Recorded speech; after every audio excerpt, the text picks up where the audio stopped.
Right, last try on this one. Right. So there we go. I don't know how that's affected anything as well, this bit rate thing. Well, that looks fine, doesn't it? Mm-hmm. Yeah? So just have to have it lower. There we go. Okay. I hope that hasn't affected anything too badly, but just have to fingers crossed, but that seems like it's smooth at least now. Mm-hmm. Yeah? Cool. You want that sitting there? Do you like that sitting running or what? Yeah, just want to check Right. what's happening. Okay. Right. So Right. good to go. Right, you can answer the question since you're cooler than me. That's fair. What's the question, sir? Right there. I can't read. Should there be limits to free speech? No. Right, thanks for your insightful fucking message. That's a good one. So if there's no place in which you think there's no certain speeches that shouldn't be allowed, then I think if you're threatening someone, then I can see why that needs to be taken seriously, I suppose, compared to other things. Mm-hmm. If it is a violent threat or something, yeah.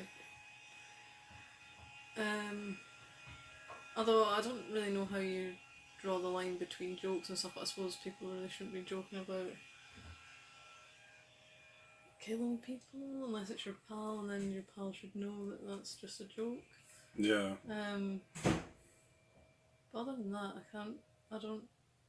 there's no other thing I've thought of anyway that should be restricted. Do you think in that sense of, like, say you're saying you know joking about killing someone, is it one of these things again where you have to work out the intent? Is it all an intent thing? Like, you know, if someone's intending it as a joke, does that make it okay? Versus if they mean it, basically, so it's about working out the intention behind the words rather than just what the words are saying. I think in that sense, because the intention could lead to actual harm, and that's potentially a warning of that. So yeah, but I don't know how much about intention out of that context, because if someone's intending to hurt someone by saying something, I still don't care really. Just by words. But if you're actually... What if, like, someone says, oh, I think we should kill everyone with blonde hair, right? And then someone does that. How responsible are they for... People would call it like inciting violence. They would say that person has incited violence, like led to them basically doing that. But how much personal responsibility should that person have? And how much responsibility should the person who said it actually have? Because in and of itself, it seems like if someone just says that shouldn't really be a restriction legal. If they say, I think we should kill people with blonde hair, that shouldn't really be... They should be, obviously would think that's ridiculous and nuts, but it shouldn't really be... In itself, it doesn't seem like that should be like illegal or a problem really for someone to say that. But then, so the problem then is, what if someone actually acts on that and then does that, like kills people with blonde hair?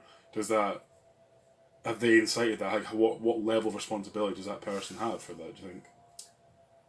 Again, I'm kind of coming back to probably intentions a wee bit, but I don't know. I don't really think they have much responsibility, but obviously probably a little bit, because you should... I don't think you should kind of be careful with what you say, but also I don't like being told to be careful with what I say if it's in a kind of controlling sense. I think it's good to think about what you say at any time, so that you don't make an arse of yourself or say something you regret or whatever. I don't know, because like, if they're just saying, oh, let's just kill folk with blonde hair, like, haha, then I don't see the problem. But I suppose if it's more of an actual... No, but rather than a joke, they're saying, Okay. I think that it'd make the world better if we killed everyone who has blonde hair, right? If they say that, but they don't intend themselves in any way to go out and do that. They're just saying, I think it would be much better if we could just do that. You know, if we could just get rid of all of them. You know. I don't think it's really much to do with that person. So you think like the person who obviously commits to that's got to take some responsibility then, or they have all the responsibility for their action? You'd say like, all, yeah, or at least 98% or something. I'm not actually too sure, but I think it's mostly the. I think it's actually the person that's done it is. But there's a difference between that and him saying, I think we should do that, and like, we should go out and do that, obviously, and we just say that's different. If it was like a tweet saying like, oh no, you said right, we should, okay. Like, we should do this, yeah. But they haven't actually, again, like, scheduled any plan to do it, they just state, oh, we should do this, yeah. I think that's when it starts to get into the maybe grey area or... So what do you do with that? Like, so if we're saying that in principle, we're open to free speech, and basically free speech absolutists, right? So what do you do in those terms if someone is saying things like that? What do you do about this? That's the thing. Because obviously you've got people on one side who would say, that's definitely not all, that it should be illegal, they should be jailed or censored or that sort of thing. And then you've got people on the other side who said that, anything goes sort of thing. And so what's the solution to something like that? If someone is saying something like, I think we should do this, or it'd be good if we did this, and it's causing people to go out and do it, like what do we do about that? I suppose, well, what first comes to my mind is you'd have to monitor how much this looks like it's going to happen. Like, if you actually think this is kind of like a plan to go and kill people with blonde hair, then you'd have to start taking it more seriously. So again, you're looking at the intention, the kind of the seriousness of those words is what you're talking about. But again, in case it comes to real what's to be done? That's to be allowed, but then like monitored, is what you're saying, or? Yeah, I think it should be allowed. Yeah, I do. Yeah. And what things with the rampant change in people who are against free speech? How would you describe that? Bad parenting and comfy lifestyles, I think. Yeah, I think it comes back to as well that thing we were saying, that people have got this misconception or conflation that if they don't shut down and challenge and kind of censor people that are saying something that's not tasteful to them or wrong to them or whatever, that they're basically agreeing with it or in some way like condoning it. And like to allow them to speak is to condone what they're saying. Whereas obviously our understanding is that you can let someone say something that you find unsavoury or don't agree with without actually condoning it in any way, without validating it, because you recognise that they think that regardless of me existing in the world. Yeah. Like, regardless of my ear being here. Yeah, regardless of me listening and regardless of me like making any fuss and actually saying anything to them, they are going to think those thoughts. And if anything, if I do what most people are doing when they try to like fight against it, you're probably just cementing their thoughts even deeper, I'd imagine. Well, I don't think it's a very good strategy to like. You're not really giving them another option to basically. The only option you're leaving with them is basically violence. Because if you say you can't speak, you can't say that, they're going to say, I deserve, that's my human right to speak, and now you're taking that away from me. It's going to cause resentment, anger, violence, isn't it? So that's not a good like strategy. No, the better thing is to speak to them about it and try and find out, especially if it's something you think is like really again. Oh, I'm not saying you have to speak to them, but that could be a good way to find out why these people are so different from you, and you can see why you have such different views from them. You're right, yeah, but I think it's that emotional thing again where if they feel very righteous and feel like their position is the kind of infallible, just correct reality sort of, they're going to be obviously really angered by anything to the contrary. Yeah. So we've got to try, okay, you can put yourself in that position, that's kind of understandable, but again, you're not going to change the nature of the person you're speaking to by just shouting them down and censoring them. Yeah, it's not. You can kind of clearly see the end point of that isn't going to be very productive. It's not.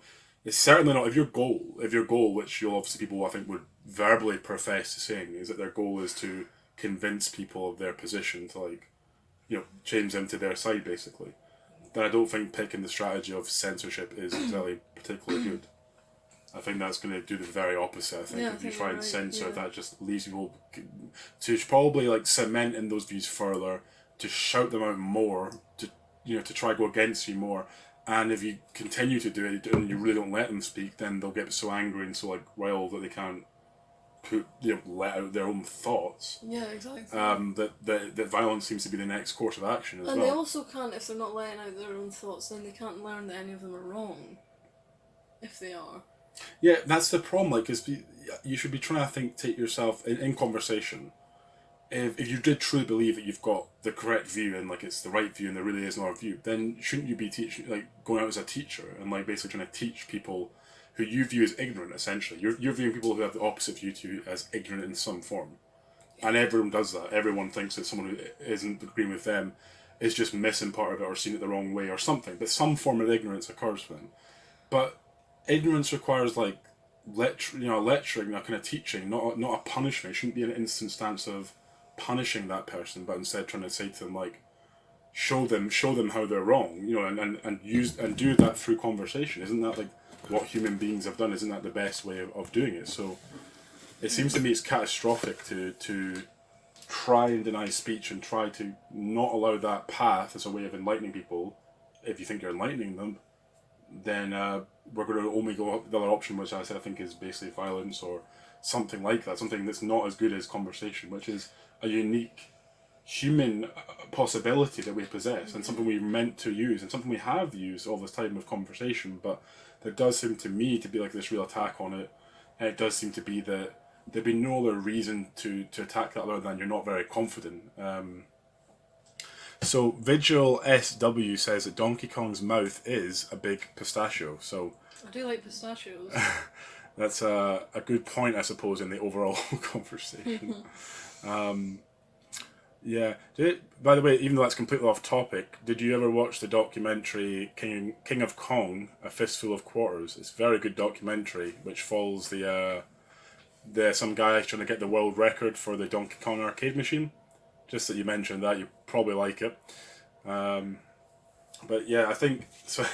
So anyway, I think yeah, you don't leave much more like recourse for people if you're not going to speak to them.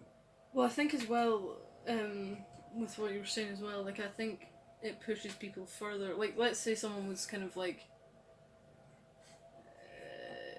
sort of right wing, verging, or kind of close to kind of Nazi-ish ideals, for example, and then you shut them up and say "fuck you," I think they're just going to go further into the Nazi. That's my perception. Yeah, if you basically chastise them and like vehemently kind of go against what they're saying. What group have you left them with? Just Right. side? Yeah, and if people have got this ingrained, desire to fit in, to have some kind of group, to have some like identity that they belong to, that people accept them in, then that's right. You've obviously said to them, well, you're not welcome amongst us. You're not welcome in this group. So what you just said is true. If they don't have nowhere else to go, you're kind of backing them to a corner, and when you back an animal into a corner, it reacts with violence, or at the very least, as you said, you're pushing them more and more to the other side, to the other group, sort of thing. Yeah. And you're going to get a lot of reactionary stuff going on. I think when you shut down conversation, that is going to necessarily lead to like some reactionary sort of things happening. And we're seeing that happen.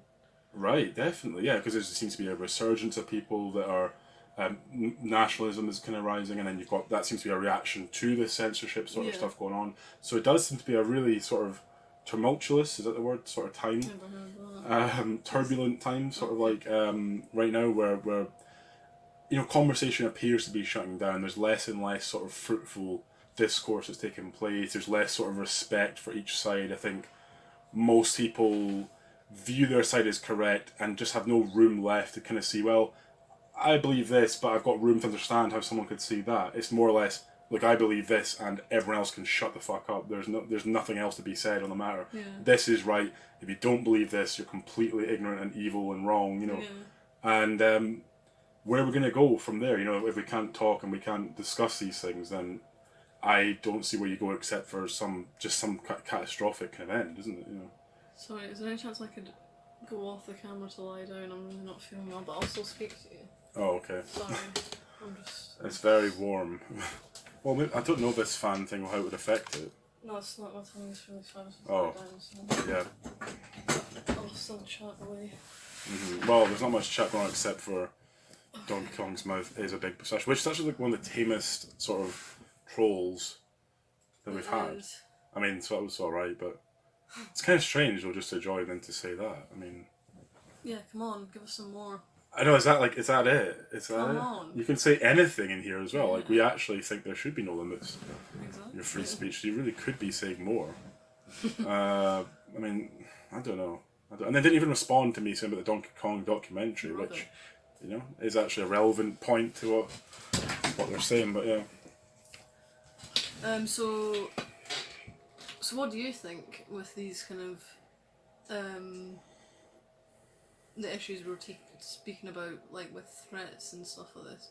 Mm-hmm. Like, I take it you, what do you think about a threat to someone's life, for example? So give me the exact Okay, so, situation, because I think it's very situational and it's very dependent on intent and circumstance and all that sort of stuff. So,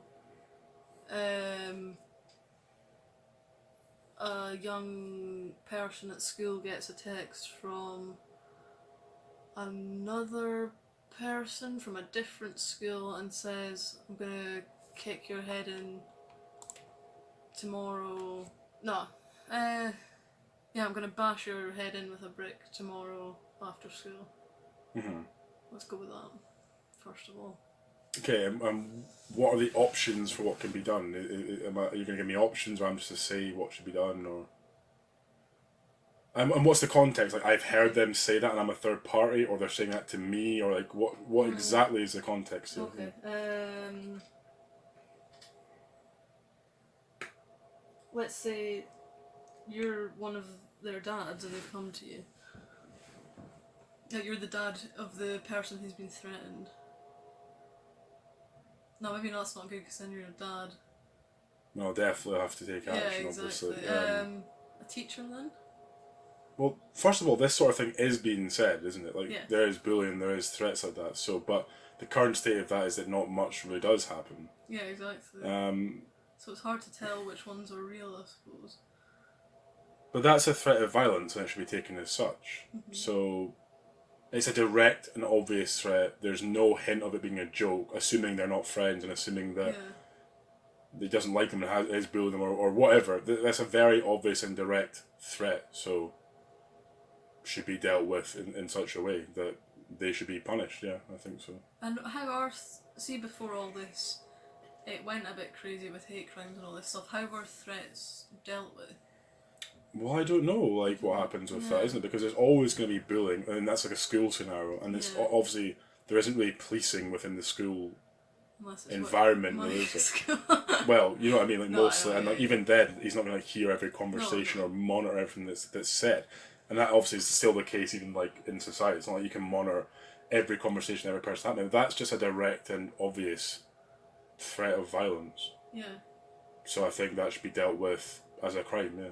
Yeah, okay. I believe so anyway. It seems to me that that's just, you are approaching someone, you obviously are threatening them in a way that's uncivil, is a way that's going to, like, your intent seems to be for all, like, they can't guess around that. They can't say, maybe he's joking. You know, there's no hint of that. There's no, like, evidence that they're not actually going to do that. So, I would say that should be taken as a violent threat and should be unlawful, yeah. That seems right to me anyway, yeah. And then, what about a stranger messaging you on Facebook saying, I'm gonna bomb your house or something? Okay. So the problem with that is it's obviously quite a bit more ludicrous, even though it could happen. Yeah. And as you said, it sort of like requires you to know more about if they actually have the potential of doing that, I suppose. Let's say it looks like they're in some sort of kind of extreme group by their Facebook profile.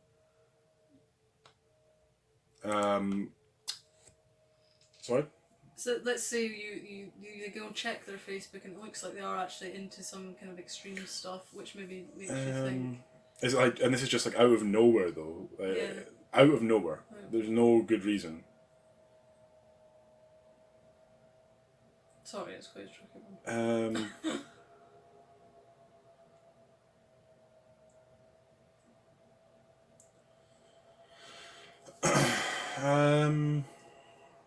Well, one, if it's on Facebook, that's pretty hard again to actually police.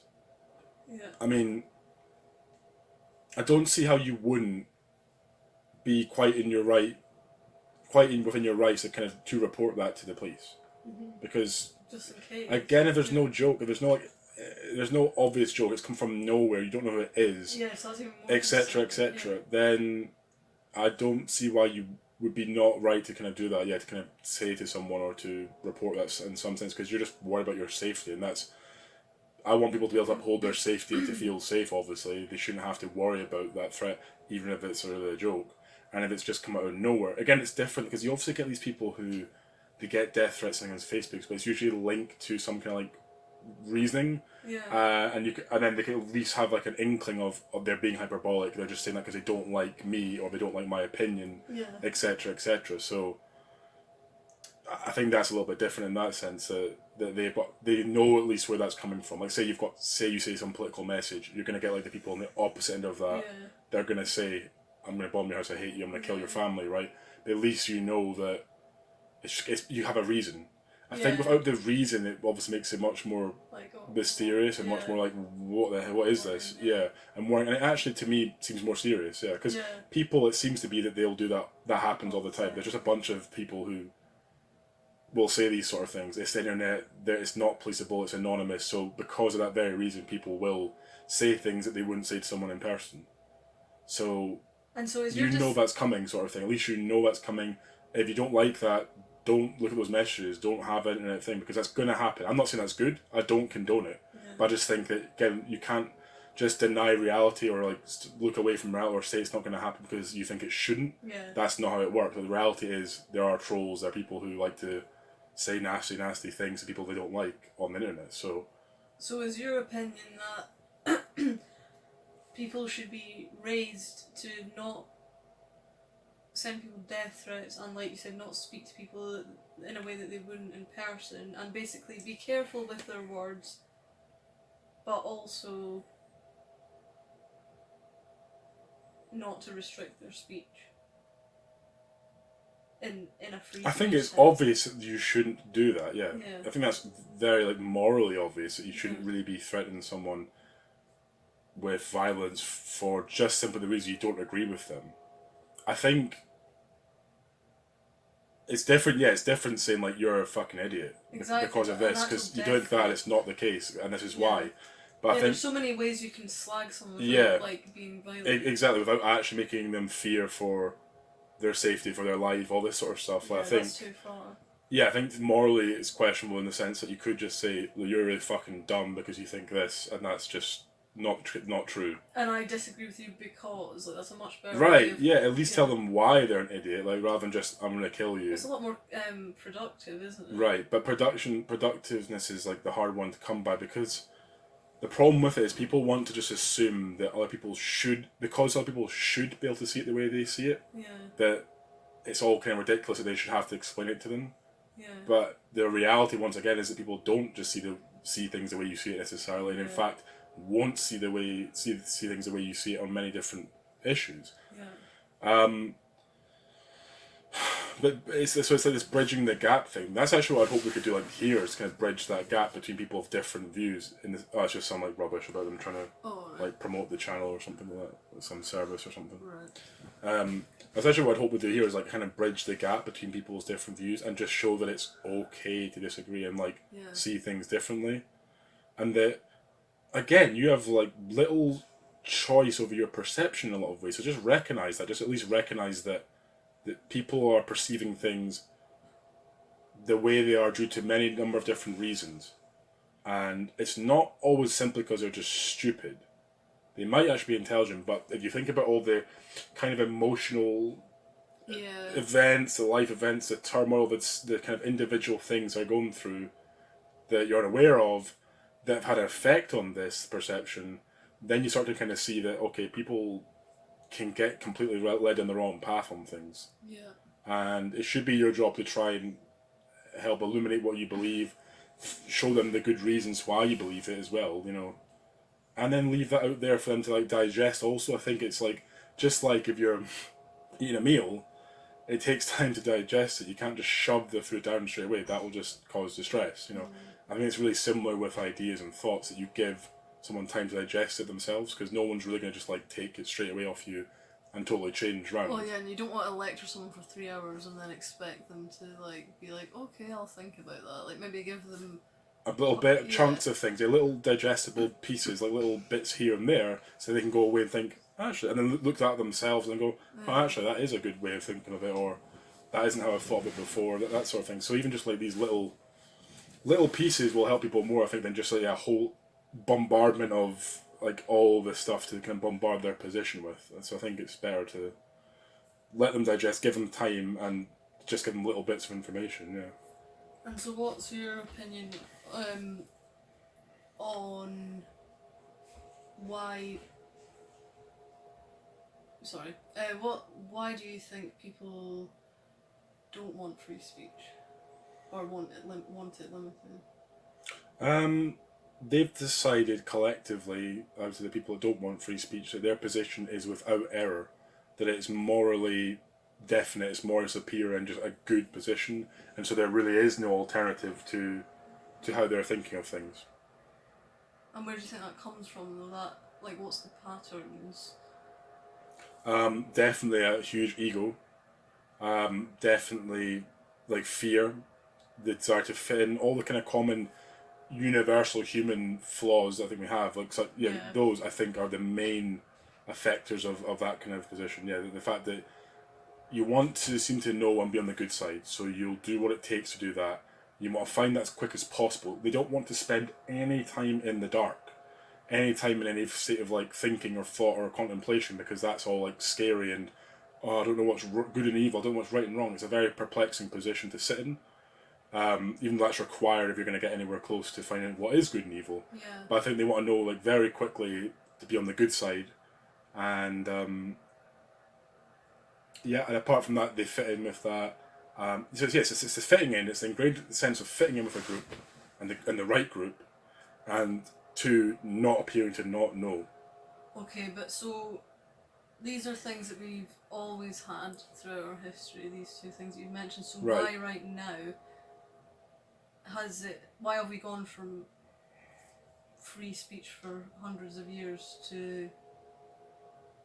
I don't really know what was before that, but in terms of free speech, but what is it today? Why is it today that people are trying to limit? I would say that it's to do with. It's actually to do with the case that people in general, that we are more like enlightened in general, and are aware of many more things. We have advanced in many ways and so forth. So I think it's a conflation of the great success we've had in that realm and the technology and advancements, a conflation of that to the mind advancing and kind of thought and spiritual thought, and all these things must have necessarily advanced as well, when I don't think that is the case.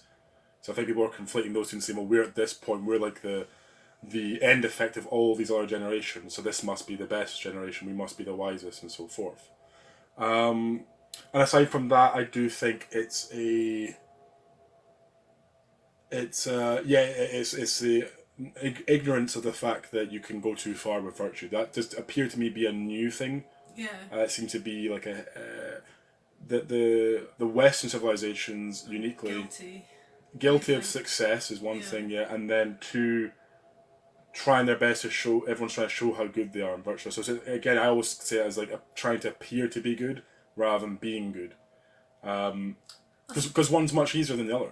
Yeah. It's sort of like with the gym thing with Kevin or whatever. If you could just say I lifted this, that's much easier than actually going to the gym and lifting the weights. Yeah. But if you get the same effect of people going, "Oh wow, cool, nice one, good on you, man," then that's great. You get the feeling of like people praising you and like saying that's you good. Believe you've done it. You just can, you kind of trick yourself into thinking, yeah, I really did do that. Yeah, I'm strong.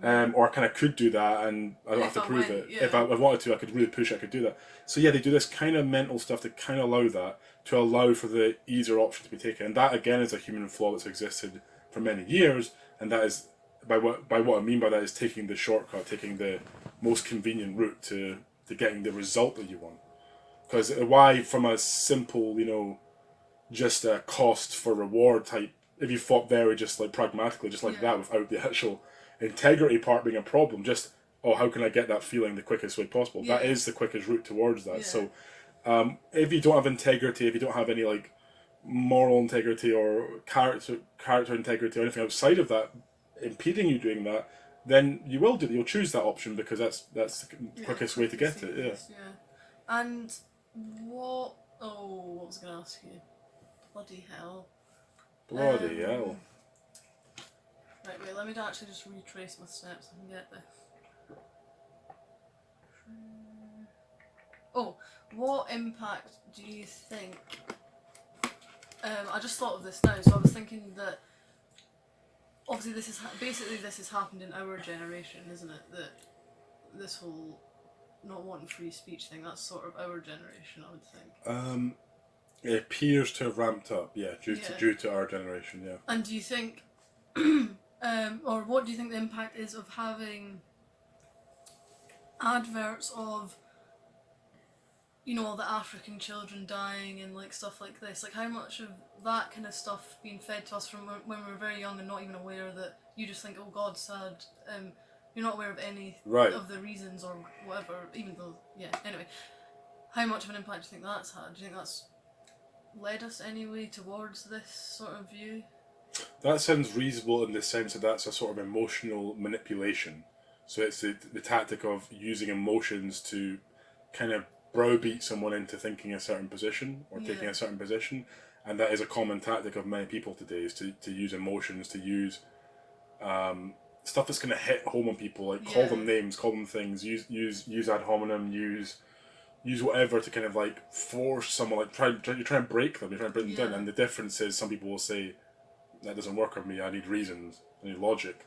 So you've got people operating under different requirements for how they get to their conclusions. Yeah. Some people are going to want logic and reasons for the conclusions you reach and don't really care for the emotional side. And some people are going to want to hear the emotional side of things. And I think what it's a double-edged sword with this advancement in the societies are more recognising the emotional needs of people and, you know, mental health and all this stuff, which is the good side of that advancement. But the double-edged sword, the poor side of that advancement is, oh, we're emotional, emotion drives us, emotion's what's important, and that becomes the centre of how people think, you know, view things, like perspective things, is all through this emotional lens, and they've not kept the critical, rational lens to go alongside it, because we should have both. Yeah. We should realise we're, you know, beings with passion and emotion, but we need like logic and reason to work in harmony with that. And the unfortunate truth is that high emotion is the antithesis of logic and reason, and that's where I think we are. I think when you allow too much of that, allow too much just, you know, emotional perspective on things, then you have people who simply use that for everything. They never learn to like ever use the other side, to use the logical side of their mind as well. They've only learned through their upbringing to use how they feel about things. And, you know, they're shown or taught through school, well, however you feel about it is right. If you feel this is what to do, then do it. If you think that's right, then that's what's right for you, sort of thing, you know. Well, exactly, because I think that's kind of what you're saying with the double-edged sword of like mental health awareness. Obviously, that's great, but you are seeing the other side of that. Although this probably, I'm sure this has always existed, but I don't know how much worse it's gotten. The attention seekingness that's come from mental health awareness. So I've noticed it anyway. It's playing the victim card again. It's like a really easy victim card to play, because obviously everyone's had mental health problems. I don't mean like at a diagnosable level or anything, but everyone has emotions, so they're going to have had some form of tough times where they've thought, oh, I felt a bit depressed, or maybe not depressed, but down and stuff, so they're going to be able to relate to these things. So if everyone can play the victim card, do you know what I mean? What's really going on? It's just a bit of a mess. And then you don't know. It's a shame, because mental health awareness is a good thing, but it kind of makes you sick of hearing about it already, and it's only just been coming up recently, and I'm already sick of hearing about people spilling every bit of their life like over social media to try and get points, you know. Right, it's like a game, isn't it? Yeah, to try and be, I'm the biggest victim sort of thing, yeah. And at the same time, people, I think, want to fancy that their suffering is unique in a lot of ways, and which it is, but it's not. It is in a sense, yeah, is that their particular life events are unique compared to the next person, but we all go through some form of suffering, we all have something that affects us in some way, and it's about dealing with that rather than just allowing yourself to wallow in, oh, woe is me, there's nothing I can do. You like remove this power from yourself, you believe that everything's just going to go the way it goes and you can't affect it, sort of thing. And that's bad for humans and society. Yeah, it's bad for everyone. It's a weak position to take, really, to be honest. Welcome, So Prime. It's good to see you. Hi. It's been a particularly quiet evening. We've really had no one hopping on, unfortunately, so it's good to see a friendly face, virtual face. My virtual face is not here, but I'm here. Michelle's on the bed. It's just so warm here. And Even I'm in Scotland, ill, it's yeah. unbelievably warm. So you probably see the beads of sweat pouring down my face. And so Michelle's having to lie down, but she's there as well to speak. Hey, 2 cents is that limited free speech would just be called limited speech, right? Hello, how's your day going? Oh, your day's going fine, except for like being absolutely roasting. It's good. I went out a run even in this heat, and that was an idea. I don't know if it was good or not, but I completed some kind of run, some kind of limping, like limping down the path. Oh yeah, that would maybe be good.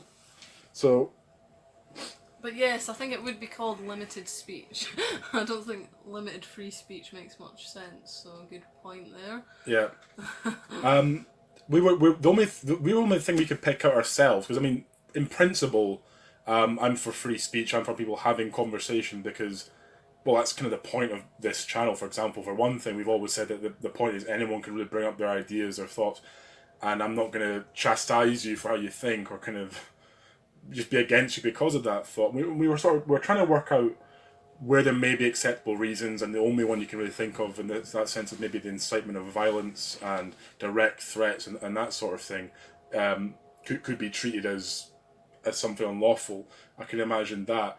But in general, we are sort of in the position that free speech should be allowed because the alternative does seem to be catastrophic. It does seem to people are left with no choice but to be violent or to act out in some other sort of way. But what's your sort of general perspective of things with free speech, and can you think of any examples of where speech should be limited, or should be not allowed, for example? Yeah, it was like I was speaking to my dad last night about the minimum pricing on alcohol, because you know how we kind of know the person that was involved in setting that up. Right. Yeah. And we were just saying like how annoying it is because like obviously some people in the conversation were like, oh, it doesn't really matter, and I was kind of like, it does though, because it's not only wrong and just neutral, it's actually detrimental because these children now are not getting fed, more so because you've put the price of alcohol up. Like these idiots don't seem to understand that. But that's again that kind of like sounding good rather Exactly. than doing good. It's much easier to just sound like you're good on the good side than it is to be a good person through your actions. But even if, at least if that was just, oh, you're not doing good but you're doing neutral, even though I still don't think that's possible, but it's actually bad, so it just makes it like so much worse that they're virtue signal about something they're actually making worse. Yeah, I can understand that's quite repugnant. Yeah, but what do you do about these people? Because they're all in high positions as well, so you can't. No, you're right. They're being validated by society. Society says these are good people. These are people helping. So, and a lot of it is set up in a way that people who just want to sound good and make these new systems or little name things, like for schools. The same thing with schools. They'll say, "Oh, it's the STAR program and it's safety and fucking whatever else, academics, and just stuff that." So they can go to the parents, and the parents go, "Oh, it sounds good. Oh, they've changed something." Yeah. But I mean, so, the thing is as well, it's like. Well, my dad was saying, it was like they just don't understand. Like they've never been in a family or even around a family that someone's an alcoholic, and it's like serious where they wouldn't give their kids the food because of the alcohol. So it's just like ignorance. They just actually do not know what they're talking about. And it's also that kind of conflation of change for progress. Yeah. We've changed this. We've like updated this, so it must be progress. It must be better than it was before. And I came from a family that wasn't. I wasn't getting starved because my dad was an alcoholic, so they just don't understand. You know what I mean? If they came from a family like that, they wouldn't be doing that. Right, but you don't need to, it appears, to be rewarded by society. You don't need to understand. You can be ignorant and do perfectly well in this society. That is unfortunately the issue. So Prime's laughing at us sweating over here. Here in Minnesota, the weather is like perfect. 70 degrees Fahrenheit. Don't know what that is in Celsius. Go and look that up. I want to know, because I bet that's still too hot for us. Let's have a look. That's 21 degrees. Yeah, that's too hot for us. Like we're Scottish, born and bred, so that's like what it's like here. It's 25. Oh, it's 25 here. Which let's calculate that for you. Right. So today is 77 degrees Fahrenheit, and that's for us that's really warm for us. So. And this room is also a hot box. This room is hot, but we're a different breed. As again, we're used to nice chilly winters and having our kilts blow up and all that. So, I don't know, but for the speech topic, I think there are so many sheep nowadays that you can easily just war cry, and everyone who is not educated on the issue follows blindly. That's certainly seems to be the case, isn't Yeah. it? Do you know the way you described that? I've always thought of it as like this analogy, where typically I'm always talking about. I think one of the key flaws and one of the key factors that leads to ignorance is people's fear of not knowing. It seems to be a driving force of much of the wrongdoing of human beings, basically, and the way they get things wrong. And the way I always think it in my head is I imagine it's like a maths problem, and for some reason, like people who haven't even studied maths want people to think they know how to do maths because they think, oh, if I can do maths, I'll be smart. And I think this is similar, like, with anything to do with the thoughts and with arguments and the mind. Well, people don't want to look like a dummy. They don't want to be like, I don't have any idea. I don't know the answer, because then it's people will think I'm stupid if I say I don't know. Another person's got an answer, so you better be right. You better have ready. something. Yeah. And it's just not accepted to say I don't know. And to me, it's like I'm imagining us standing there and we've got this really complex maths problem that's on the board, and there's people over here on this side, there's people here on this side, and we're kind of looking at it, and we're like sitting going, wow, I don't know. I don't really know, actually, to be honest, because there's a lot of information there. We're going to have to break this down. We're going to have to look at how it starts, look how it ends, ask questions about what that means, and draw conclusions like maths, But there's people on the other side going, the answer's 5, the answer's 5. And then all these people, as you just said, they just drop it. They go, well, I don't know what it is. He's saying it's 5. Yeah, it's 5, it's 5. Yeah. And they all just start shouting, 5, 5, 5. And then this other side over here is like, they've not heard that, and they've been more to this, and they've heard the answer's 1, 1, 1, 1, and people they jumped it because it gives them an answer. Even There's though one they guy don't in the know. middle going, I don't know, actually. I don't know. He's an idiot, So that's always the way I think of it in my head, and it's that kind of fear of like not knowing and kind of standing out as the one who's not aware of an answer at all. It's better to have an answer in their mind than to have nothing to say about it. So anyway, you just reminded me of that when you said that, and I wholly agree with what you're saying so far. So Warcry, they side blindly, but if you put too many guidelines down, then no one knows what's okay and what's not. There's too many grey areas. I don't know. We're so limited in every other aspect of life. Why not just add freedom of speech to the mix? I'm sorry, I'm very cynical. Yeah, I see that seems to be a pattern for you. No offense, I'm cynical too, in many ways. So, but that does follow on from our discussion on the free will. You were very much under the impression that we don't have free will in the sense that we're controlled and sort of regulated in many ways, which is true, and especially here in Britain, in Scotland, UK, Britain, it's very much people call it a nanny state in the sense that the government is really trying to always intervene and protect and change and look out and regulate sort of everything, and it just leaves no room for sort of things to take their course and for open sort of free things to happen, does it? When everything's regulated. So yeah, and I asked my dad the question last night, so Prime, about free will, and he answered pretty similarly to you. He was saying, well, if I'll just opt out of my taxes and blah blah blah, it's not going to happen. So he seems pretty similar to you on that. Right. Yeah. It's an understandable perspective on that, to be honest. Yeah, it is. It's true. Yeah. Also, So Prime says, I agree, the psychological aspect of fear or uniqueness makes freedom of speech dangerous, which makes it illegal nowadays. So that's fear of being confronted, your ideas sort of being tested. And here's another little analogy. See, if you're going to tune into a lot, I'm going to tell you a lot of analogies. And Michelle gets sick of the analogies, but I like analogies. And, I'm getting there now. And so here's another one for you. Hopefully it's not boring, right? But when you say like fear is what's caused people to, fear of having their sort of position examined or sort of tested, I always think of that one in terms of like a suit of armor, and for us, like an armor serves a purpose. An armor, its purpose is to deflect blows, right? And to protect someone when it's wearing it. That's this point of armor, yeah.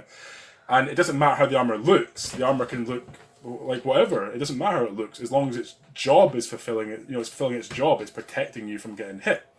It seems that people, though conversely, are more interested in how their armor appears. So they can be wearing this like gleaming, shining gold armor, looks amazing, but then they never want you to actually hit a sword against it. They don't touch it. No. Yeah. They're really scared for anyone to actually test it to see if it actually works or not.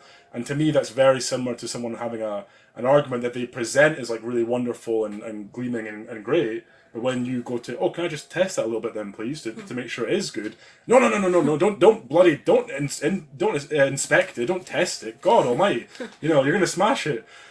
So again, I'm much more proponent of armor that doesn't look great, but it does the job, And same with thoughts. I'd rather that my thoughts are as testable as possible, and do their job of being like reasonable.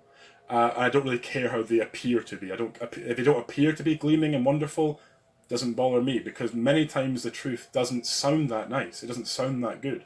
Yeah, that's the big problem, isn't it? That is the big problem. So people are more going to side with what sounds nice, what sounds wonderful to say, rather than what really underlying is the truth and what is correct. Yeah. That's just my opinion. That's my analogy. I'll try and slow down on the analogies so you don't get annoyed. No, I like that one. Well, you like that one. That's a 1 out of 10 situation. Most of the time you hate them. No, so.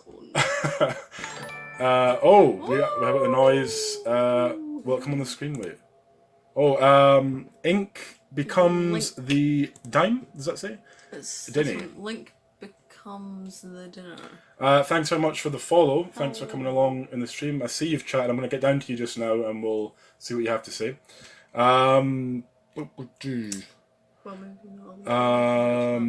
Agree this, which makes it maybe not illegal, but even getting attacked for your reviews nowadays is normal. Hashtag Ben Shapiro. Yep. Yeah, get attacked for your views, right? I mean, people. We were sort of saying this earlier, that if you don't leave the room for conversation, though, then you only have attacking, you only have violence left after that, don't you? And it's almost like people, they're aware on some level they need to do this kind of like forward attacking, because they don't have a defensive stance they can take that can rely on reason.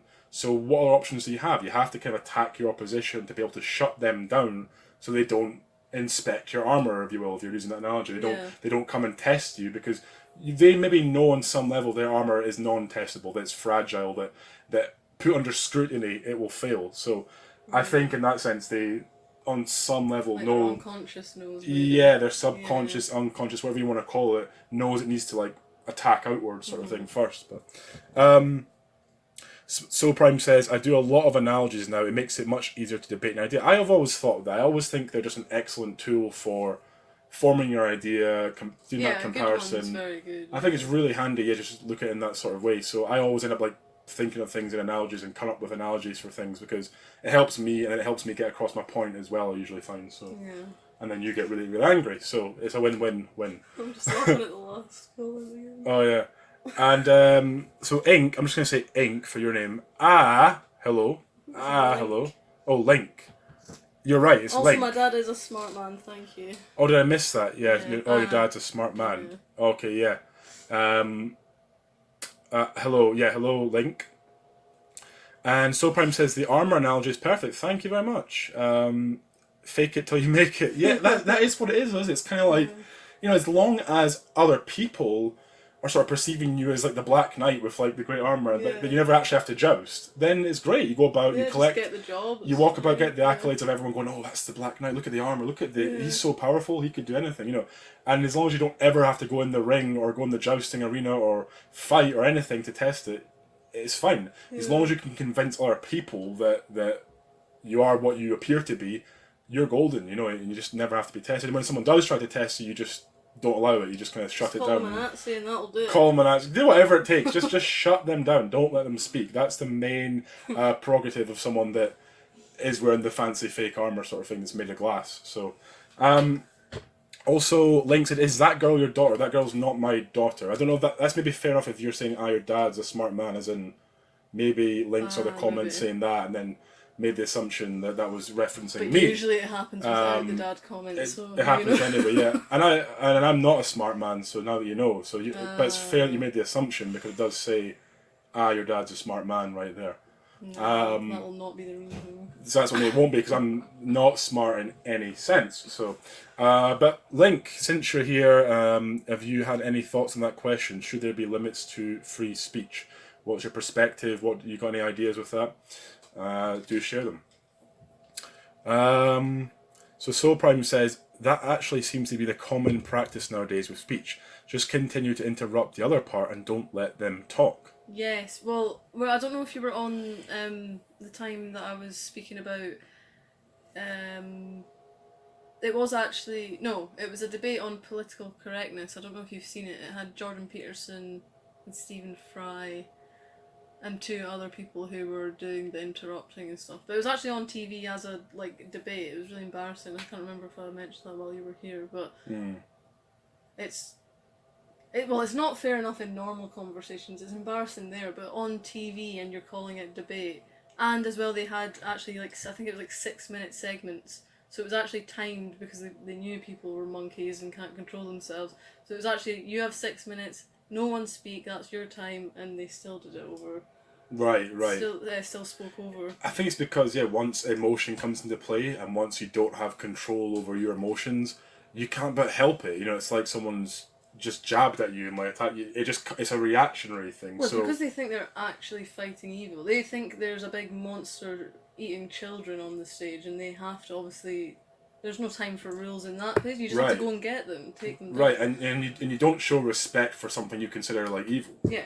That's the problem. So if you really consider the opposition to you to be just pure evil, with nothing good to offer, with no redeeming points or no redeeming factors there, then why should I show them respect or sort of civility or any of this? I think that's what happens. And then people are saying, I'll interrupt them if I want because they're just talking they're evil. Monsters. They're horrible. You need to cage them and burn them. we have constantly said, I think we did a stream, but I don't think it got much attention, which was how can we have better conversations. I'm not sure if that one was okay. Did that get a few responses? That was Oh, that got a few responses. I just forgot. But one of them, we sort of always talk about this. How is it we could actually be doing better with conversations? How could we improve it? What can we do to actually make them worthwhile? So both sides can get something from it. And one of the biggest ones we always say is slow down. Yes. And I think that ties into a little bit to the interruption idea, that if you just slow down a little bit, just switch off a little bit, let them speak and let them get out what they have to say, because that's just going to make the whole thing more fruitful. And, don't try and trap people and call them out on semantics or you said that, because just allow them the room. If they did say that, then say, do you want to change your mind on that? Do you want to redefine that now? And this is something that you're saying this, but I still need to practice this heavily. I still need to slow down way more all the time. Yeah. And that's me being aware of that and thinking about it. So I think people who aren't even aware of that as any sort of starting point, then how can you really have a conversation? You just have no chance. Yeah, I fail in that sense. We all fail sometimes, especially on topics of passion. If you've got some passionate reason behind why you think something, it's going to draw out of you that kind of quicker emotional kind of level, and it's your job to learn from that. If you make mistakes, we all make mistakes. Forgive yourself that it's okay, that happened, I got a little bit carried away, and just learn from it and say, what can I do better next time? How can I stop myself from sort of doing it that fast, and how can I not interrupt, and how can I, but that does take a little bit of self-reflection after a conversation as well, to try and say, what can I do better? It doesn't matter about was I right, because maybe you were right. It's not really the point. It's the point was, well, if I'm right, what have I done to actually help the other person see that's the case? Well, that's what I thought the last time I had that conversation I was telling you about with a friend, and it didn't go very well, but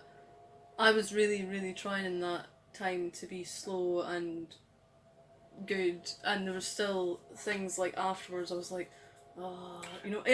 really was good. I'm not I don't really think I did much wrong, but there's still obviously loads of room for improvement, because it is. Especially because the other person in the conversation was being aggressive to me, so I was having to do the job of, no, that's not, I don't want to be doing that.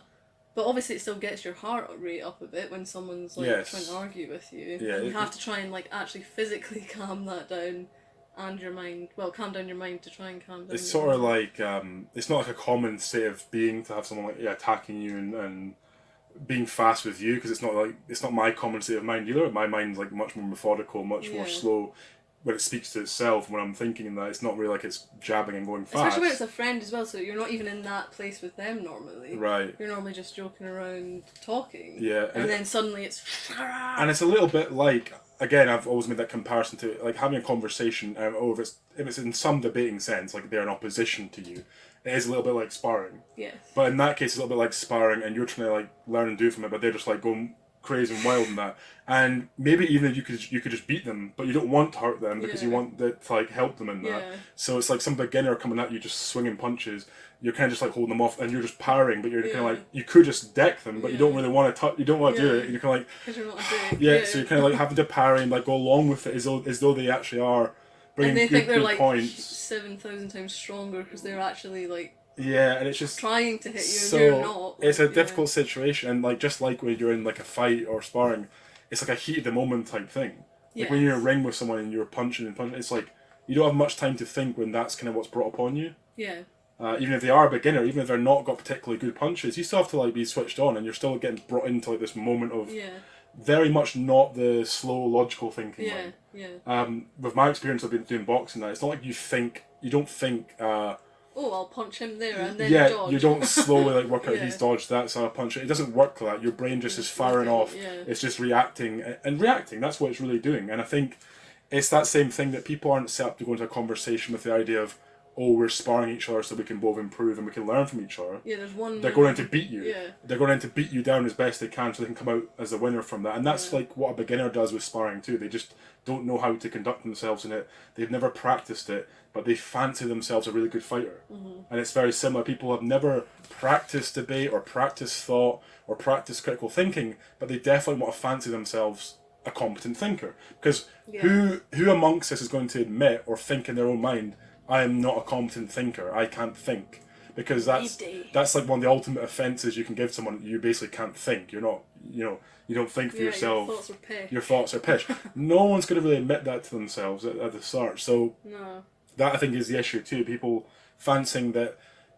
Here's another analogy for you. We should have like an analogy sound or something. Ding ding ding. Can we? That'd be good. Some sort of noise. Like, oh, here he's doing an analogy again. Fucking press the button, right? Yeah. But another analogy for that is I always think, and this always a lot of these come from my personal experience. But I did like weightlifting like a while back, and I always think of it as well again that it's like with weightlifting, someone fancying that they can be really strong and lift a big heavy weight without actually having done the required training to get there.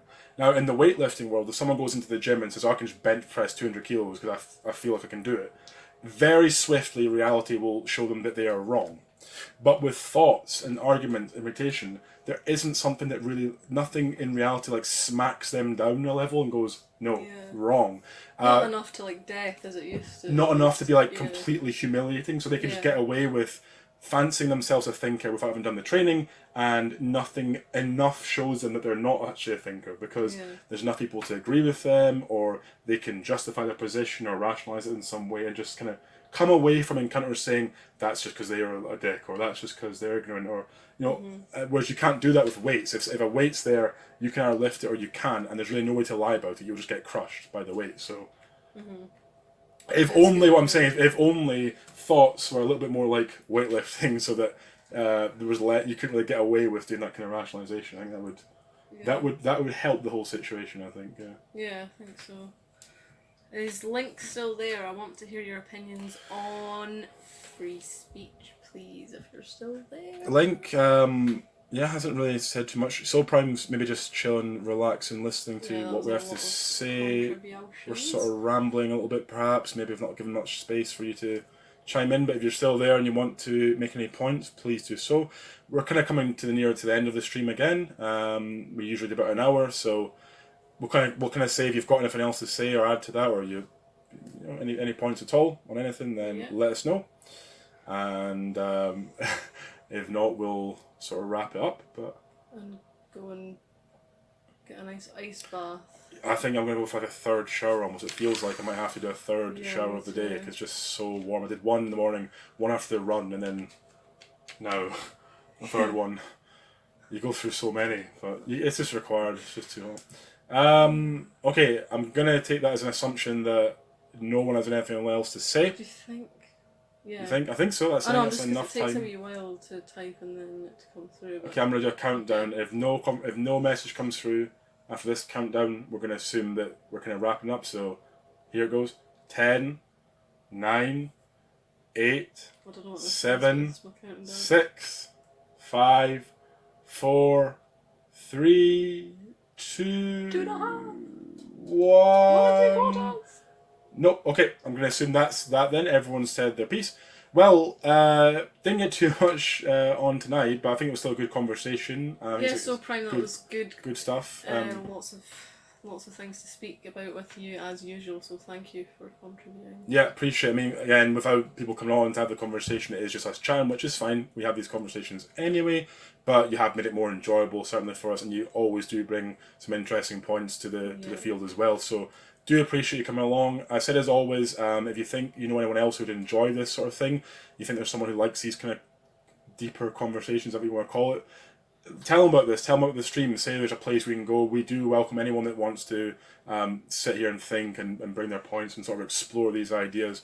And with us, we enjoy it. I think you enjoy it, hopefully. And it'd be good to sort of share this out there and get more people involved. Also, on a quick note, hopefully that everything was fine technically, because we're using a different sort of streaming thing now. You can see we've done the overlay and all that sort of stuff.